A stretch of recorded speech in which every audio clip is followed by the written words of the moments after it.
Bienvenidos nuevamente a otra emisión de Reloj Profético. En esta ocasión estaremos dándole continuidad al programa anterior de la estatua de Nabucodonosor, el sueño que Dios le da a este rey para que interpretara Daniel y pues ponerlo en marcha.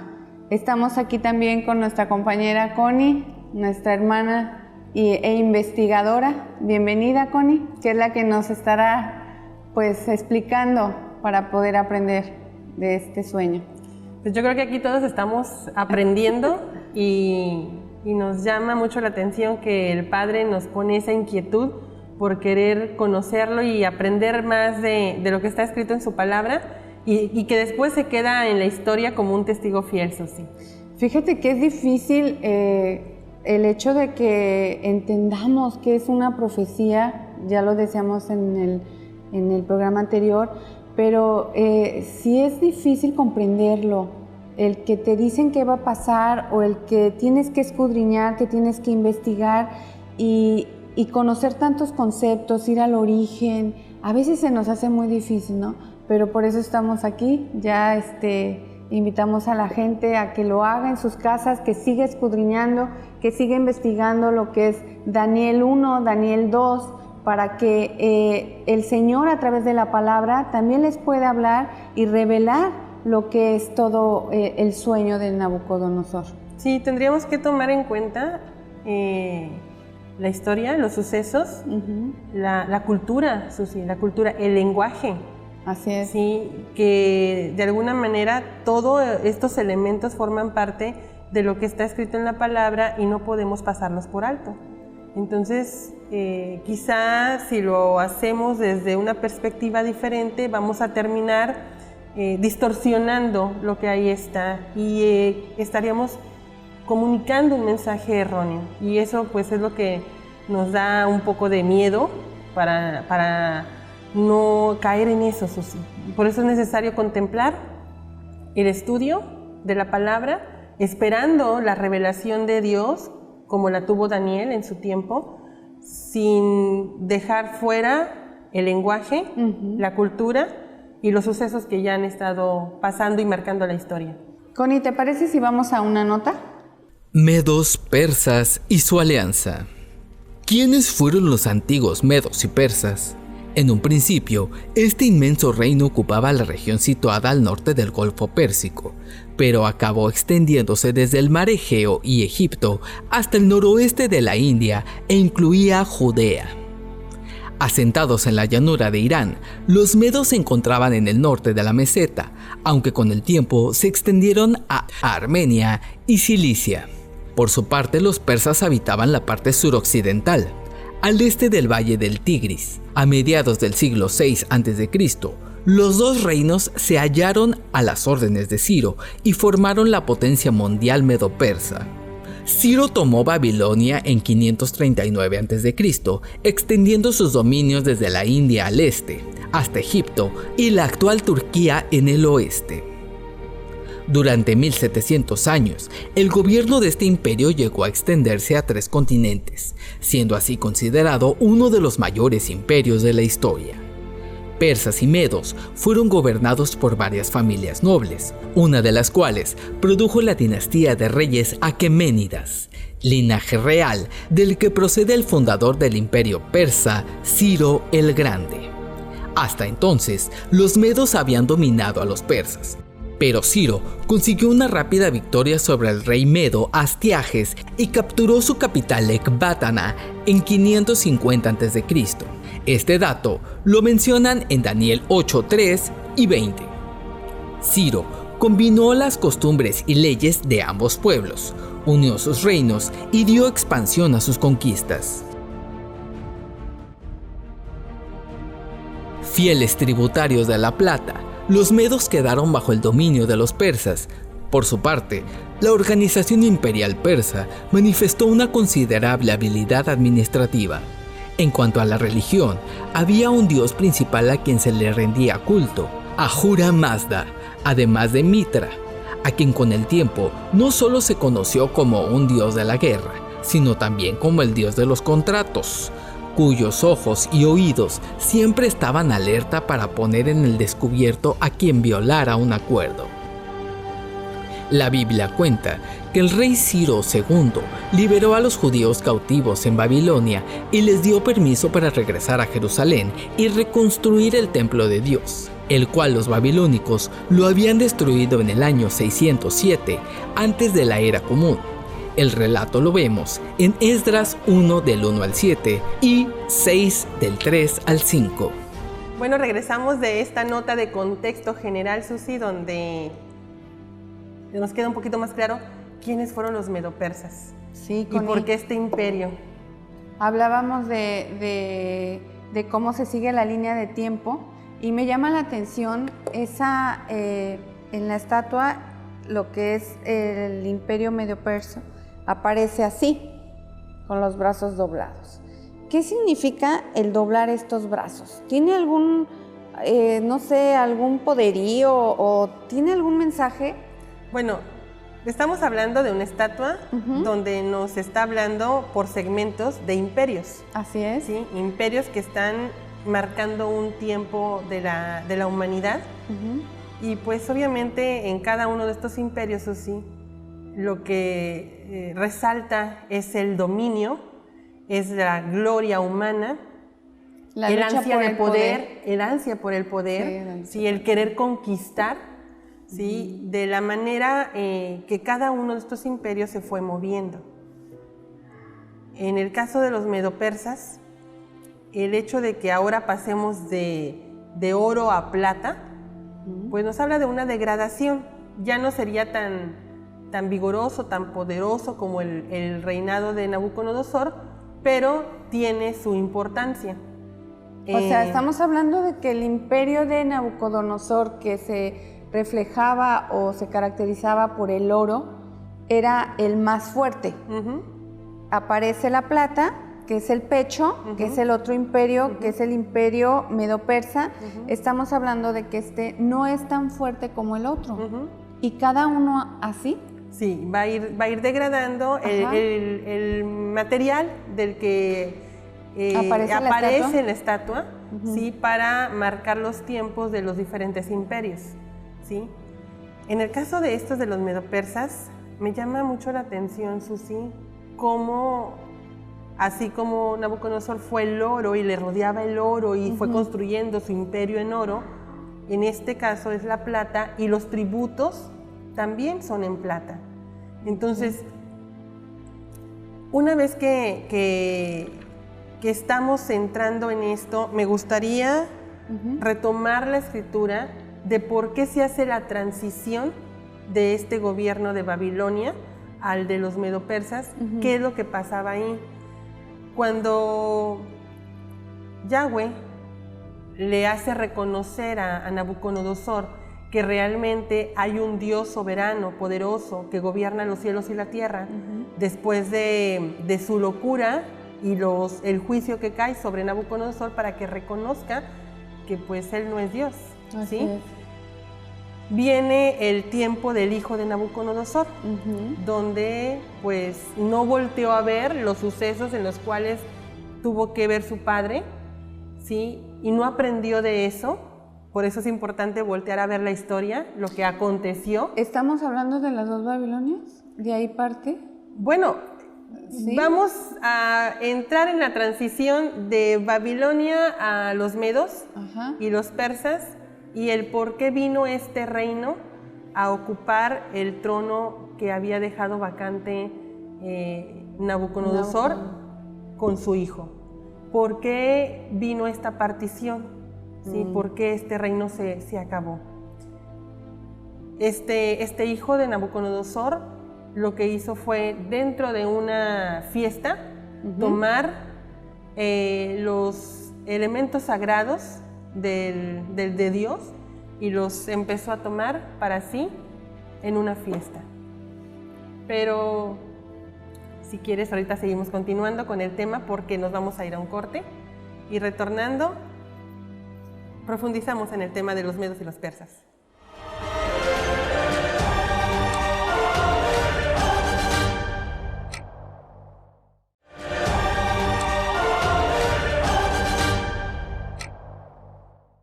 Bienvenidos y regresamos con el tema de los medos y los persas y cuándo se hace la transición, Susi, de este imperio de Babilonia a los medos y los persas. En la escritura de Daniel, capítulo 5, empieza hablando del hijo de Nabucodonosor, Belsasar, sí, donde él preparaba un banquete, como te comentaba. Él empezaba a hacer sus fiestas y tomó de los vasos sagrados de oro de la casa de Dios para empezar a hacer sus fiestas con sus mujeres y sus concubinas, ¿sí? Entonces en esa fiesta, Susi, hay un suceso muy importante, un decreto divino. Aparece una mano en la pared dando una sentencia que la escritura nos menciona, Mene Mene Tekel Uparsin, que traducido es que el reino ha sido dividido, ¿sí? Y será entregado a los medos y los persas. Entonces ahí empieza la transición de que cae el imperio babilónico y entra a ocupar el lugar, o nos vamos con la estatua, la parte del busto, ¿sí? Entra en escena este nuevo imperio que lo caracterizaba la plata, ¿sí? Esta sentencia que vemos en la escritura de Daniel 5, este hijo de Nabucodonosor no conocía a Dios, no volvió a ver lo que había pasado con su padre, que había reconocido. Pero Nabucodonosor ya le había dicho... Sí, a lo que voy, que, mira, hay un suceso importante en el caso de Daniel que está unido con Jeremías, por ejemplo, para estar cotejando los sucesos. A eso me voy. Cuando nosotros nos perdemos del enfoque y estamos ahorita, por ejemplo, estudiando y viendo los acontecimientos, yo no puedo pasar por alto el antes. Claro. Tengo que ir a checar lo que sucedió, y eso era lo que hacía comúnmente Daniel. Para cuando se le decretaron las 70 semanas, él ya sabía que eso estaba por cumplirse. ¿Y qué es lo que hacía Daniel? Cotejaba los escritos de Jeremías para ubicar cuánto tiempo nos quedaba, o quedaba en el cautiverio, y porque esperaba la libertad, la redención. Entonces, este tipo de situaciones no es común ahora en cada uno de los que estudiamos la palabra. Es un hábito que no se tiene y que se necesita cultivar. La palabra de Dios sí nos va a hablar de instrucción, de cosas espirituales que nos van a edificar, pero también nos habla de sucesos o acontecimientos que tienen que estar presentes en la historia de la humanidad, porque es parte del plan divino de Dios para la redención o la restauración de todas las cosas. Y si queremos que el Señor nos hable a través de la palabra, también debemos de entender que tenemos que ser obedientes. Y como dices tú, hay que estudiar, pero no es fácil, porque eso te lleva a perder tiempo con tus amistades, que quieres ir acá, que quieres ir allá. Entonces, es una responsabilidad el hecho de que ya uno esté estudiando la palabra, porque si uno espera que el Señor le hable, tienes que dar de ti. Y eso es lo que quiere el Señor, que le des, ¿no? Porque Él no necesita de nosotros, pero nosotros sí necesitamos de Él. Así es. Sí es necesario que tengamos ese hábito de estudiar, y es una exhortación que hacemos para todos los que nos siguen por Reloj Profético, de que al momento de que vayamos a la palabra, sí necesitamos la guía del Espíritu Santo para todo. Claro. ¿Sí? Necesitamos esa ayuda para que Él nos conduzca a toda verdad y toda justicia, y no podamos nosotros tomar algo de lo que está ahí y querer mover las cosas para nuestro provecho, ¿sí? Entonces sí necesitamos estudiar, tener presente lo que mencionábamos al principio, entrar en el contexto, en lo cultural, en el lenguaje, lo geográfico. Sí, la geografía, sí. Tomar en cuenta todos estos, la historia, todos estos puntos para poder ver la palabra de Dios dentro de su contexto general, ¿sí? Porque somos llamados, Susi, a ser discípulos, ¿sí? Estar estudiando constantemente, aprendiendo porque no lo sabemos todo.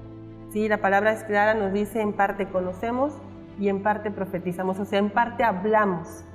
¿Sí? Entonces, ¿de qué es lo que vamos a hablar? Pues de lo que conocemos. ¿Qué es lo que conozco? Bueno, lo que está en la palabra, que después lo veo cumplido en la escritura, en la historia. ¿Sí? Entonces, de eso es lo que voy a hablar. Y si viene, como sabemos que es cíclica, si viene un evento que está por marcar una transición, un cambio de gobierno, entonces yo tendría que voltear a ver la palabra y la historia al mismo tiempo para ver y ubicar las características que se dieron y el ambiente general que se planteó para que se diera este cambio y lo que trajo, ¿sí? Entonces es muy importante que ahorita que estamos analizando la estatua de Nabucodonosor y los diferentes imperios que la componían, hasta nuestros días, hoy vemos ese legado que se ha ido arrastrando desde el inicio con Babilonia. Las costumbres, las prácticas, el pensamiento. El desenfreno a la naturaleza humana. Exactamente, o sea, cada uno de ellos vino y plasmó como un sello a la humanidad en el tiempo que le tocó estar presente. Así. Entonces, ese legado lo ha dejado al siguiente imperio en aparición, ¿sí? Simplemente retoma y continúa ese legado para seguir un plan de las tinieblas, que es lo que quiere es alejar al pueblo de Dios, a la humanidad entera de la redención. Y cada vez se degrada más el ser humano, es lo que estamos viendo, cada vez se degrada más, se hacen más notorias todas esas situaciones donde el hombre pierde realmente el sentido del por qué está aquí, cuál es su propósito y quién lo creó. Se ha perdido totalmente con él. Entonces estamos hablando de pensamiento, el pensamiento humano, ¿sí? Que está fuera del enfoque de Dios, y el pensamiento divino. Y es donde tenemos que estar nosotros haciendo mucho hincapié de tomar el pensamiento de Dios.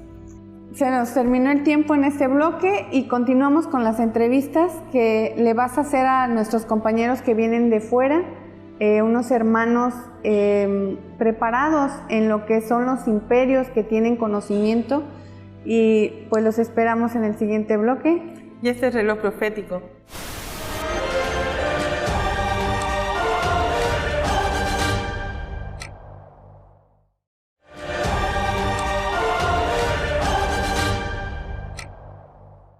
Bienvenidos, hemos llegado ya a nuestra zona de fuego, a la área donde aterrizaremos con las entrevistas y nuestros invitados que repiten para seguir apasionándonos con esta explicación de los imperios que componen la estatua de Nabucodonosor. Y ahora nos iremos a la bienvenida con nuestra hermana Noemí. Bienvenida, hermana, un gusto que esté otra vez aquí con nosotros. Gracias, este tema es uno de mis temas que más me apasiona, porque soy me gusta mucho saber de dónde viene, de dónde surge todo este desorden, dónde surge este desorden hasta el día de hoy, y estoy contenta de que me hayan invitado y pues gracias. Hermano Acevedo, nuevamente. Gracias, hermana, que el Señor los bendiga, y esperamos poder completar de alguna manera esta parte de la información y motivar a que nuestros videntes, a los que están viendo este programa, se animen a investigar más profundamente de la palabra de nuestro Dios. Muy buen exhorto, hermano Ashley. Bienvenido. Muchas gracias. A Reloj Profético, las manecillas están caminando. Pues sí, desde el principio. Desde el principio ¿Y dónde iremos ahora?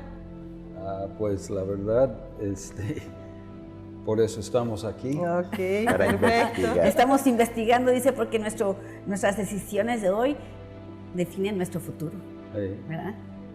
Sí, pues me gusta mucho lo que Dios dijo en Isaías, que declaró el final desde Bereshit, desde el principio. Sí. ¿Queremos saber el futuro? Hay que regresar Vete al principio. Así Ok, es. bienvenidos. Pues entonces, regresemos al principio y vayamos en contexto con lo que abordamos en el capítulo anterior de Reloj Profético, con la estatua de Nabucodonosor y la cabeza, Babilonia.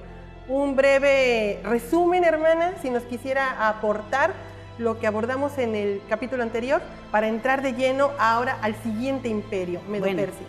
Bueno, ya quedamos de dónde viene ese espíritu de dominación al hombre y apoderarse de la creación de Dios, desde Lucifer, ahí en Isaías 14. Después viene con el diluvio, la Torre de Babel, después viene el imperio babilónico, y cada imperio, desde la Torre de Babel, ha sido el mismo espíritu del anticristo, el mismo espíritu de Satanás, para hablar más específico, espíritu de Satanás.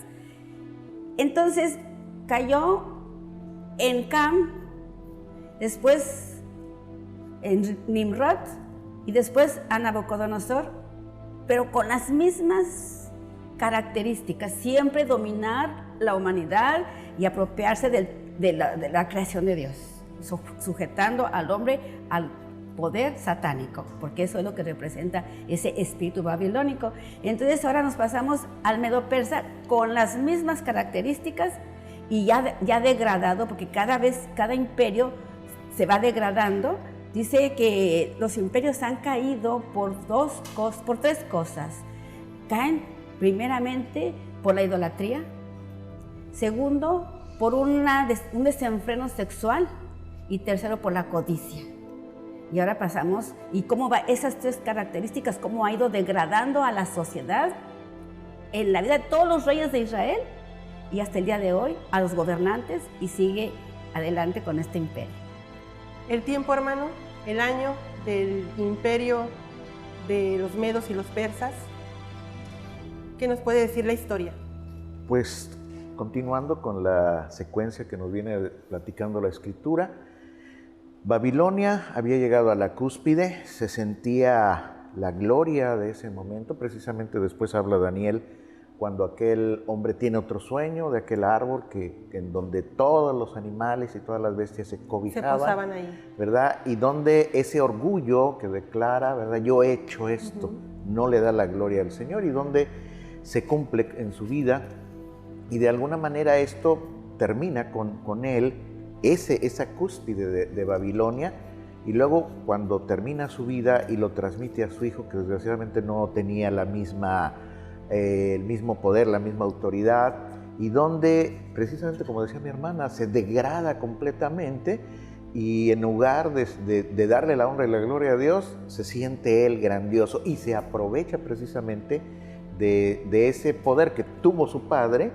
y que no lo sabe apreciar, donde en la fiesta de Belsasar toma objetos sagrados, y aparece aquella mano donde dice: tu reino ha sido pesado y ha sido hallado falto.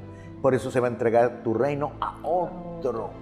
Y es donde aparece precisamente el reino medo-persa, que eran dos grupos diferentes, pero que de alguna manera se unen con un objetivo. O sea, ya estaban también anhelando el poder, pero no se había dado el caso. Y donde Dios de alguna manera toma a ese varón y le dice qué va a hacer. Inclusive la predicción de cómo va a ser tomada Babilonia. Babilonia aparecía inexpugnable, estaba protegida por murallas grandísimas y aparte por un río.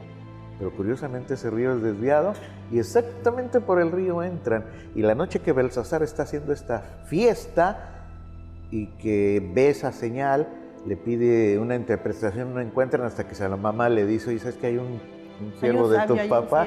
Ese sí puede dar. Y le explica, y aún el hombre sabe que Daniel, cuando le va a explicar, sabe lo que va a pasar, y aún así le explica, y en el momento, yo me imagino que estar ya terminando la fiesta, aparece en la pared. En la pared aquella señal, y después de esa interpretación, los medo-persas aparecen y toman y cumplen la voluntad de Dios en ese momento. Mencionó ríos, hermano, agua, fluye, me lleva al Génesis en el huerto, pero también está relacionado con el nombre de Nimrod. ¿Por qué están tan presente ríos, agua en esta condición degradada del ser humano? Lo que puedo decir es la economía y las ciudades más grandes sin agua. Siempre se congregan alrededor del agua, principalmente puertos. O sea, pero el río pasaba por Babilonia. Lo interesante, cabe mencionar que en nuestro propio México, el Distrito Federal es la ciudad más grande del mundo actualmente, y lo que no tiene en común con las demás ciudades grandes del mundo es que no es ni puerto ni tiene río. Exactamente. No es, o sea, es un fenómeno muy curioso, diferente. Pero por cuestión económica, la gente se congrega en los puertos o en un río porque fomenta la comunicación y la transportación. Exactamente, la comunicación sobre todo. Exacto. Entonces, y es interesante, o sea, de ver lo mismo en las escrituras, las profecías acerca de la guerra de Armagedón, dónde va a suceder, y el lugar es estratégico y todo en cuanto al comercio. Entonces, sabemos en el Nuevo Testamento que el amor al dinero es la raíz de toda maldad. Exacto. Entonces, también si vemos en la televisión novelas o algo así, de que en la investigación es el dicho: sigue el dinero, sigue las huellas del dinero. ¿Quieres encontrar el criminal o el autor intelectual? Sigue el dinero, ahí va a llegar. El flujo. El flujo, exacto. El flujo del dinero te va a llevar al autor intelectual del crimen. Ahora, el agua es precisamente eso. El agua proporciona un medio de comunicación y o sea, lo que se mueve hoy en día. Hermano, el comercio. Petróleo y los yacimientos de petróleo. ¿Los qué? El petróleo y el yacimiento del petróleo están en el mar. Juegan un papel importante, exactamente, juegan un papel importante. Están en el agua. Porque tiene que ver con la economía, el poder, las naciones. Pues, ¿qué representa el petróleo? Energía. Energía. Oro negro. Es oro negro, sí, exacto. Que fluye y fluye a través de los ríos y bueno, fluye por... Se localiza, sí, en el mar y todo, pero el petróleo simplemente representa energía en el sentido, o sea, es lo que el ser humano necesita para ser productivo, energía. Y eso produce dinero. Y va a producir el dinero, sí, exacto. Como la gasolina en los autos, para que funcione el auto, pues, o para que camine el auto. El proverbio dice que donde el pesebre está limpio, no hay producción. O sea, sin buey no hay producción. Hoy en día tenemos bueyes que se llaman carros. El carro necesita alimento. El alimento es el petróleo. Pero sin bueyes no sacan el petróleo. Para eso la dominación de los seres humanos, para hacerlos trabajar. Sí. El eje es el comercio.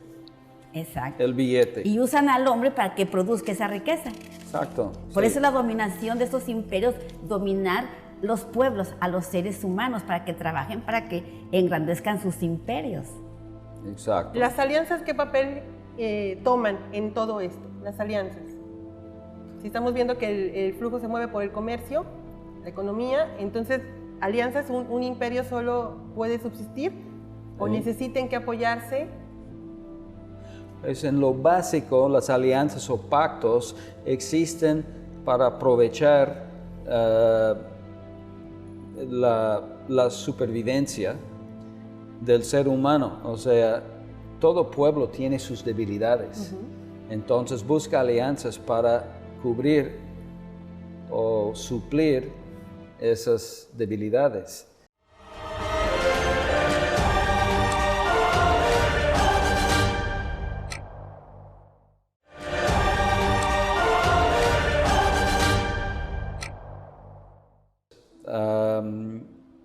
Lo obvio es que si un ser humano o una nación no tiene que hacer alianzas, se muere. no las va a hacer.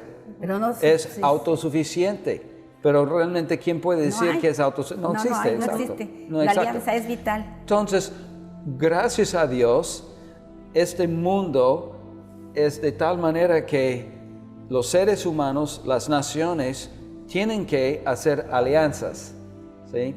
Y yo creo que todo forma parte en el gran plan de Dios para la redención del hombre y la historia del hombre y todo. Ahora, mencionaba las alianzas y que son necesarias para que se pueda llevar a cabo algo. La producción, exactamente, el la comercio, producción. sí, exacto. Me voy al arca.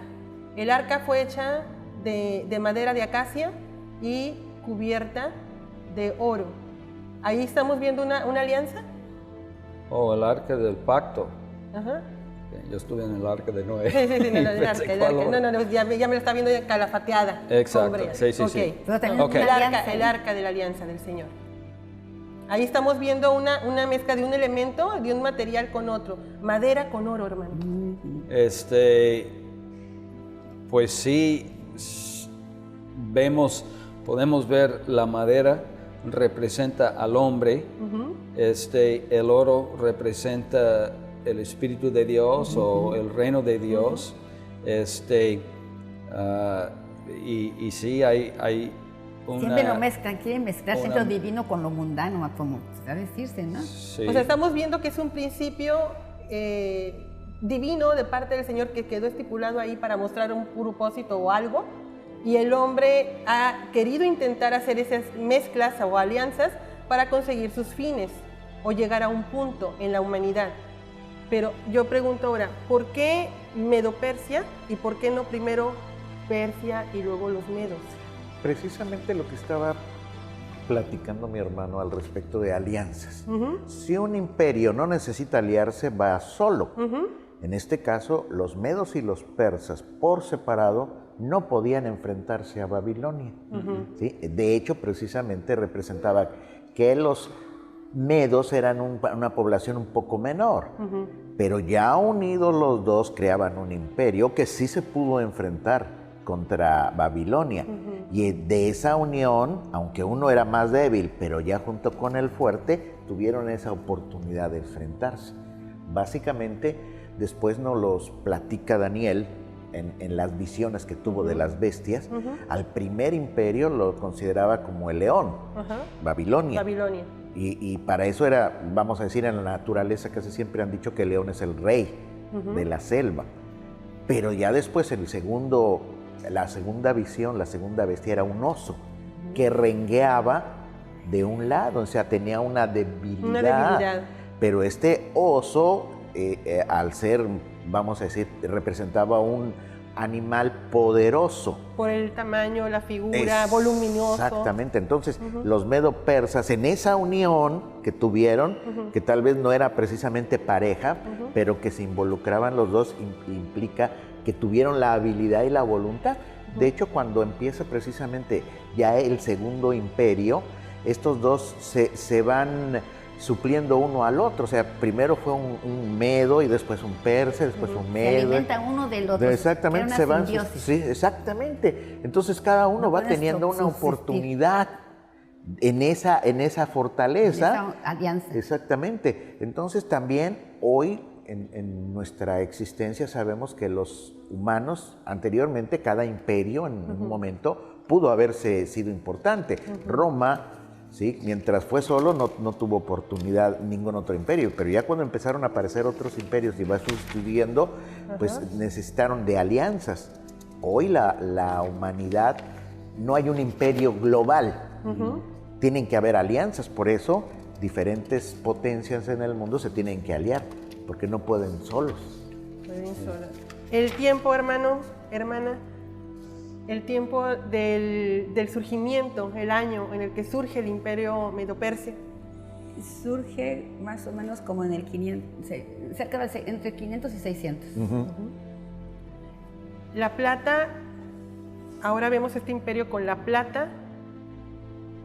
¿Qué podríamos nosotros ver ahí? Sí, la degradación, ya de un imperio a otro, con menos fuerza, con menos dominio, con menos poderío que el de Nabucodonosor, ¿sí? Pero ¿qué más podríamos ver ahí en eso? ¿Acaso los medos y los persas implantaron un nuevo estilo o forma de gobierno? ¿O nos arrastraría también lo que ya venía iniciando Babilonia? Aquí nos vendría arrastrando también, pero aquí hubo una cosa muy importante, que dentro del imperio medo-persa se reconstruyó, más bien después del exilio de Babilonia, no había templo, se había destruido el templo, y en este imperio se reconstruye, tengo entendido, se reconstruye el templo de Salomón que ha salido destruido. Y se restablece, yo quiero pensar que se inicia como la plata simboliza salvación, porque Cristo dice que fue vendido por 30 monedas de plata. Yo quiero pensar que aquí en este imperio, cuando hubo esa alianza, porque aquí fue donde surgió Darío, el Medo, ¿sí? Y él fue un hombre que Dios usó para levantar la obra de Dios. Hermano Richard, contribución a lo que venía hablando la hermana sobre el imperio medo-persa y lo que estamos viendo reflejado ahí con la caída del imperio babilónico y con lo que venía a... ¿Será acaso que recibió nada más el cambio de estafeta, pero llevaban la misma secuencia, o ellos llevaban otro propósito y se fueron por otro camino? Yo creo que podemos ver una tendencia del ser humano siempre la nostalgia y recuperar lo perdido. Y ellos querían tener, por decir lo que Nabucodonosor... La misma gloria. La misma gloria. Pero esa gloria se va desvaneciendo. Los quitó, le cortó la cabeza ahí a Babilonia. Y luego... Ok, sí. Pero lo que era antes no se recupera. Ok, entonces nosotros como hijos de Dios, como creyentes, tenemos la esperanza de un gobierno, como dice, que posa sobre los hombros del Mesías y no tiene fin. Entonces, la gloria del hombre es como la flor del campo. Que se marchita. Exacto, se marchita, se va acabando. Y en esta estatua vemos, ¿cómo se Curioso dice? que a ellos les quedó, precisamente mencionaba hombros, y cae ahí este imperio, los medopersas, en la figura de la estatua de Nabucodonosor, en esa parte del cuerpo humano. Sí. En lo que está mencionando ahorita, hermano. En el peso. Exacto, pues los hombros son para cargar, ¿sí? Entonces tenían menos gloria y a lo mejor, por decir, más carga en influir la vida de los hombres ahí. Ok, hermano. Ahí vemos cómo empieza una restauración, porque precisamente Dios va a ocupar este imperio, ¿sí? Para que Ciro, medo-persa, les permita al pueblo de Dios regresar.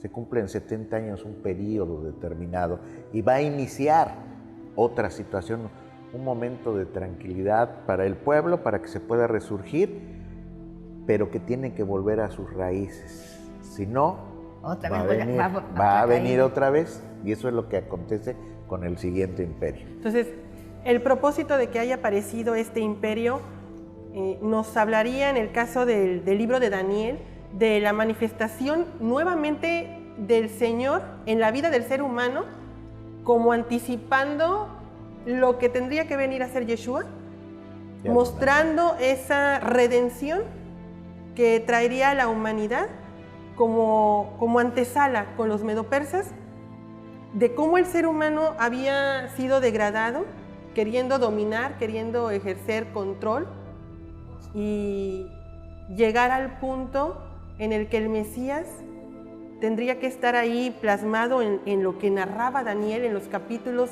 3, 4, 5, llegar hasta el capítulo 7, como las veces que mencionó. Sí. O sea, todo es una secuencia de una historia que va a terminar, pero va a evolucionar, va cambiando, y esto nos va a llevar a la siguiente parte de la estatua, donde vamos a ver otro mensaje de parte de Dios, no tan solo para su pueblo, sino para la humanidad. Nos vuelve a llegar el fin con el tiempo que no nos deja concluir, pero este tema es tan apasionante que concluiremos en el siguiente episodio de Reloj Profético, donde hacemos una invitación a todos los que nos siguen por este canal, donde necesitamos ir a la palabra, investigar y ser también testigos de lo que el Señor dejó en la historia para comprobar que nuestro Dios habla y cumple. Y la humanidad es un testigo fiel de todo aquello que el Señor, desde el principio, como lo mencionó el hermano Ashley, lo habló. Nos esperamos en una siguiente emisión de Reloj Profético. Esto ha sido todo y que el Señor los bendiga.